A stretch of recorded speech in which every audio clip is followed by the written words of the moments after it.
When I was young, my childhood was perfect. I was fortunate to be raised in an environment where I was valued and appreciated because my parents were very loving, understanding, and caring. My family came from a line of successful real estate moguls. My grandparents owned a very large housing company, and it was passed down to my father and will soon be in my hands.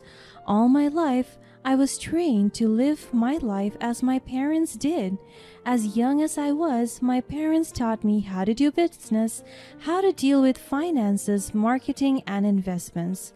My mind was so centered on business. On top of that, my family also has lots of businesses other than real estate. My grandmother was an educator and she owns a share in different top universities in the world.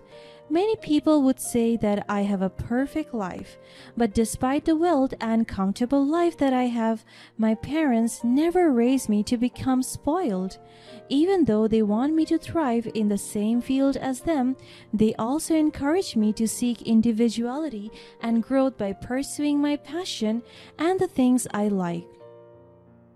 But it just happens that I do love business and I pictured myself becoming a successful businesswoman. On top of that, I grew up in a very healthy environment where words of affirmation and wisdom are very much abundant. My mother Maria always advised me to be empathetic and generous towards others. I could still remember one of the most significant conversations that we have that altered my perception of life. Mom, why is it essential for me to be humble despite our wealth? I asked her as she was brushing my hair softly. She smiled at me. It was so genuine that I could even feel my heart melting. Oh, my dear Sophia, humility is a virtue that brings grace to every aspect of our lives. Our wealth is a gift, but it doesn't define who we are as individuals.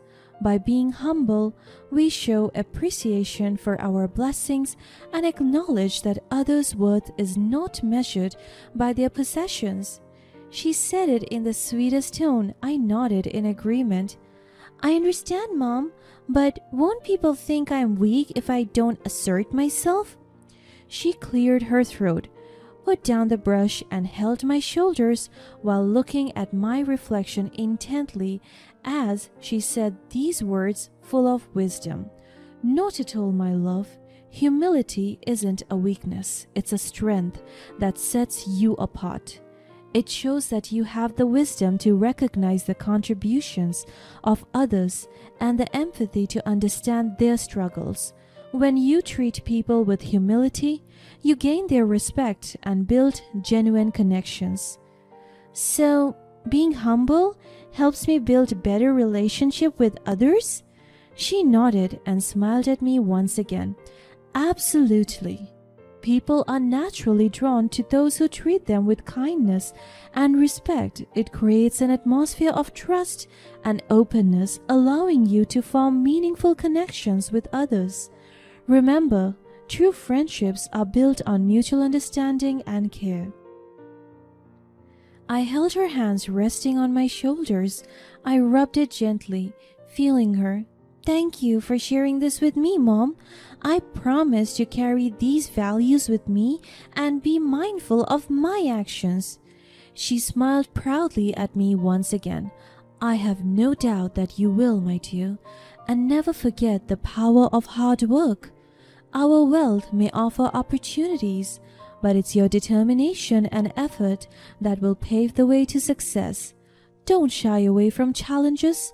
Embrace them with enthusiasm and do whatever you want to do. Live your life according to your terms. I will, Mom.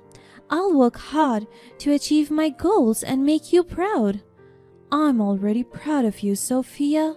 Your kind heart and eagerness to learn are the greatest gifts any parent could wish for. Remember, no matter what heights you reach, stay true to yourself and always remain humble. I will, Mom.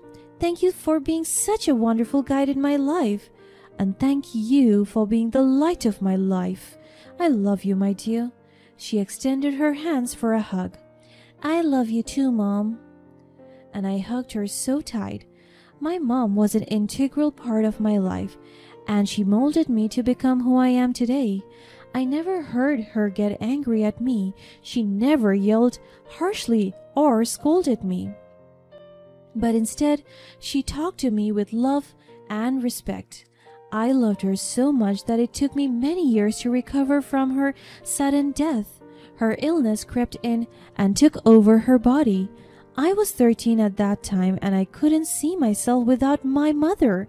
And when the doctors declared that she was dead, the entire hospital saw how bad my breakdown was. I cried and cried that I even wanted to hug my mother's dead body. I was so devastated. I felt like my world crumbled. But I listened to her. All of her advice, I kept them alive in my heart. I followed what she said. I humbled myself and I started to give out to people resources and my gift. I lived my life according to my plans, with my mother's life anchoring me. I love her so much. So I decided to study hard and make a name for myself. As I grew older, I saw the value of a career. My father immersed me in his life, our life as businessmen. And as I grew older and as I lived out my life in the serene beauty of the province, I had never given much thought to pursuing higher education. My family's real estate business provided stability and comfort, making me feel that my future was already set in stone. The idea of college seemed unnecessary, and I was content managing our family's affair in the tranquil surroundings of our hometown. So as soon as I graduated high school, I started to focus my attention, exert all my efforts on my business. In the business field, there was no discrimination. They won't criticize me for having no degree. It was all about determination and hard work. However, life has its way of presenting us with unexpected opportunities and challenges. As I watched the real estate market evolve and new possibilities arise, I felt an undeniable urge to explore the vast potential of the city. The decision to move away from the familiar surroundings of my upbringing was daunting, but I knew deep down that I wanted to make a mark beyond the boundaries of my provincial haven. It became my safe space for so long, and I feel like it's giving me the comfort to not seek growth. I also want to outgrow my childhood and start living life as an adult. Also, I decided that when I move to the new city, I won't use any of my family's influence to my advantage, but instead I will start everything from scratch and make my way to the top through my efforts. With a mix of excitement and trepidation, I ventured into the city eager to carve out a new path for myself and my family's real estate business. Little did I know that this change would not only alter my professional trajectory but also introduce me to someone who would turn my life upside down. I was establishing my life in the city when I met my husband. His name was James, and he was a man of prestige, holding a coveted master's degree from none other than Harvard. We met through a business meeting. He was a business degree holder, and I was pitching for my real estate business that day. We find each other close immediately. We talk about business until it became sweeter. Our conversations were low-key flirting, and I felt giddy every time we made eye contact. And with no further ado, after 2 months of talking and courting, we started dating. At first glance, he appeared impressive and refined, but it wasn't long before I glimpsed the darker shades of his character. James exuded an air of arrogance, often looking down upon those he deemed inferior to him. I could still remember how badly he talked about his one co-worker. Can you believe John's audacity to think he can compete with me in the business world? He's nothing more than a mediocre entrepreneur completely out of his league. I was shocked by his sudden remarks. James, that's a harsh thing to say. John is trying his best just like everyone else. We should respect his efforts and hard work. He laughed at me as if I said something funny. Respect for someone who's not cut out for this industry? Spare me, Sophia. Respect is earned, not handed out like candy to anyone who decides to play in the big leagues. But everyone deserves some respect regardless of their success or failures. We shouldn't judge others based on their achievements alone. He laughed condescendingly again. Oh, Sophia, you're too naive sometimes. In the real world, it's survival of the fittest. If John can't keep up, he will be crushed. It's as simple as that. I struggled to find the right words. I never expected him to act like this, and I don't like the way he is speaking.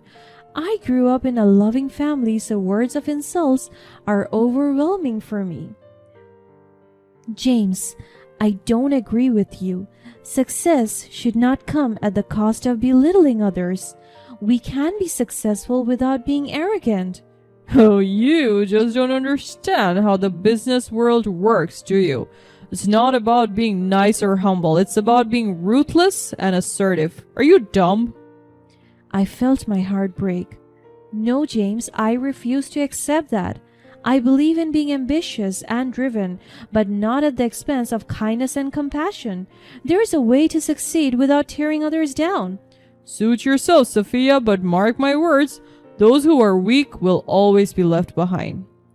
I don't see strength in arrogance, James. True strength lies in lifting others, not pushing them down. Whatever. You can believe what you want, but it won't change how the world works. Maybe not, but it can change how we approach it. I choose to be respectful and understanding even in a competitive world. Suit yourself then, but don't come crying to me when your nice guy attitude gets you nowhere. I won't, James, because I know that kindness and humility will take me farther than arrogance ever will. The initial attraction soon gave way to a turbulent relationship. Behind closed doors, James would unleash his true colors, belittling me and anyone he considered beneath him. But I try to understand him. He sometimes listens to me and changes his attitude, but from time to time, his arrogance would prevail. But I love him as my partner, so when he proposed to me, I said yes. However, everything went worse as soon as we got married. He would always degrade me because I didn't study college and because I was dumb and stupid. His favorite weapon was the lack of a college degree, using it as a tool to demean and undermine my accomplishments in the real estate business. Despite my achievements and the success I had earned through my hard work and dedication, James insisted that without a degree, I was nothing. So the emotional abuse took a toll on my self-esteem, leaving me questioning my worth and decisions. But I stayed, hoping that love could overcome the darkness that loomed over us. Unfortunately, love alone couldn't fix the shattered trust caused by his infidelity, a hurtful pattern I discovered repeated several times. One fateful night, his insults reached an unbearable crescendo, cutting through me like a knife. In a moment of defiance, I responded with sarcasm, asking him, "Are you sure?" The weight of my question lingered in the air, creating a rift that would soon widen beyond repair. "James, I can't believe you're still treating me like I'm nothing just because I don't have a degree." Oh, come on, Sophia. You know very well that a degree holds value in the real world. It opens doors and provides credibility. I have worked hard in the real estate business and my success speaks for itself. I don't need a piece of paper to prove my worth. Oh, success? Please, you're just dumb. My tears fell from my cheeks. That's not fair, James. I have put in the effort to learn, grow, and build this business. It's cute how you try to justify your lack of education, but let's face it, without a degree, you will always be playing catch-up.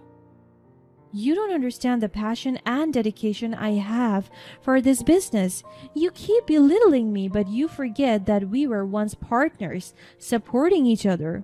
My entire body was trembling in pain. I don't know him anymore. Partners, you were just lucky to have me by your side.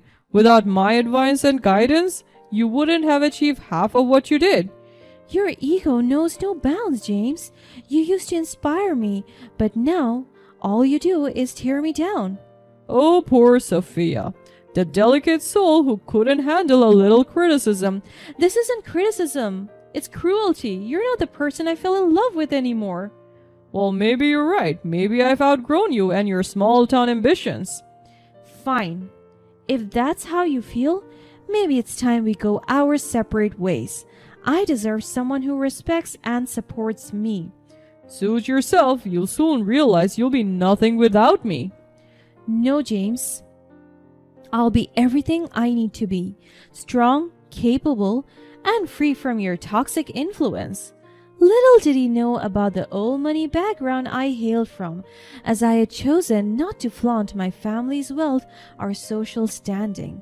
The following day, I confided in my grandmother, who held a prestigious position as the chancellor of Harvard University. Her wisdom and influence were unmatched, and I sought her help to free myself from the clutches of an abusive relationship. With a heavy heart, I revealed the painful truth about my marriage to James and the emotional torment I had endured. My grandmother, a fierce protector of her family, took immediate actions. She wielded her power discreetly, ensuring that James's records at Harvard were revoked, rendering his precious degree meaningless. Without the golden ticket that once defined him, James's life spiraled into chaos. He lost his job, his reputation was tarnished, and he found himself facing the consequences of his actions. My revenge wasn't a vindictive scheme. It was an act of self-preservation, breaking free from a toxic cycle that threatened to consume me. As the dust settled, I found solace in my real estate business, which flourished in the absence of James's negativity. My passion and drive for success grew exponentially, and I embraced my independence with newfound appreciation. Beyond my professional achievements, I embarked on a journey of personal growth. I sought healing through therapy, surrounded myself with a supportive network of friends and mentors, and focusing on nurturing my passions, including painting. Art became a medium through which I expressed my emotions, and I held an exhibition that not only showcased my talent, but also raised awareness about the plight of emotional abuse survivors. As the years passed, I transformed from a wounded soul into a woman with strength, resilience, and self-love. My real revenge was not in destroying James, but in rising above his toxicity, reclaiming my identity, and embracing my worth as more than just a degree or title. Today, I stand tall, a testament to the power of resilience and the triumph of the human spirit. My Harvard graduate husband may have once claimed that I was nothing without him, but I have proven that I am everything I need to be. A woman who holds her head high, unshaken by the judgment of others, and fiercely committed to creating her destiny. The road to recovery was not without its challenges, but with each step, I felt stronger and more determined than ever before. Embracing my worth and shedding the shackles of James's abuse became a personal crusade, not just for me but also for others who might be facing similar struggles. Drawing from my own experience, I decided to establish a foundation to support survivors of emotional abuse. I named it Rise Above, a symbol of empowerment, resilience, and triumph over adversity. Through the foundation, we offered counseling, legal assistance, and financial support to those in need. I knew that I couldn't undo the pain I endured, but I could make a difference in the lives of others. As the foundation gained momentum, the media caught wind of our cause, and I found myself sharing my story publicly. It was both liberating and terrifying, bearing my soul to the world. However, I realized that my vulnerability was a source of strength, and my willingness to speak out inspired countless others to find their voices. One particular interview caught the attention of a prominent publisher who saw the potential for a powerful memoir. With the opportunity to share my journey on a broader scale, I decided to write a book. It was a cathartic experience, revisiting the darkest moments of my past while also celebrating the resilience that carried me through. The memoir, titled Beyond Degrees, became a bestseller, resonating with readers around the world. Its message of hope and empowerment struck a chord with countless individuals who had endured their battles with abuse, academic pressure, or societal expectations. The success of the book opened new doors for me, allowing me to speak at conferences, seminars, and workshops where I shared my story as a motivational speaker. As the years passed, Rise Above flourished, and the foundation's impact grew exponentially. The support it provided transformed lives, and I reveled in the knowledge that my pain had not been in vain. The royalties from my book and speaking engagement further fueled the case, allowing us to expand our reach and help more survivors reclaim their lives. Beyond the foundation's success, my real estate business continued to thrive, reaching unprecedented heights.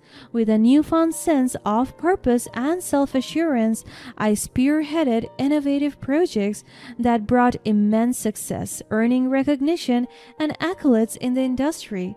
Amidst it all, I found love again, genuine, tender, and respectful. Chris, an architect with a heart of gold, walked into my life unexpectedly. He showed me what true love meant, supporting my endeavors and encouraging me to be the best version of myself. Together, Chris and I dedicated ourselves to philanthropy, combining our resources to create positive change in the world. We supported causes dear to both our hearts, leaving behind a legacy of compassion and empowerment. Looking back, I realized that my journey was not just about revenge or liberation. It was about transformation and embracing the person I had always been, even when others failed to see it. I discovered that my value wasn't tied to titles or degrees, but rather to the love and compassion I shared with others, the impact I made on lives, and the resilience that allowed me to rise above challenges.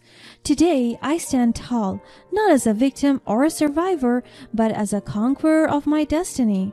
My Harvard graduate husband once told me that I was nothing without him, but he couldn't have been more wrong. I am everything I need to be and more, a beacon of hope, a champion of self-worth, and a testament to the strength of the human spirit.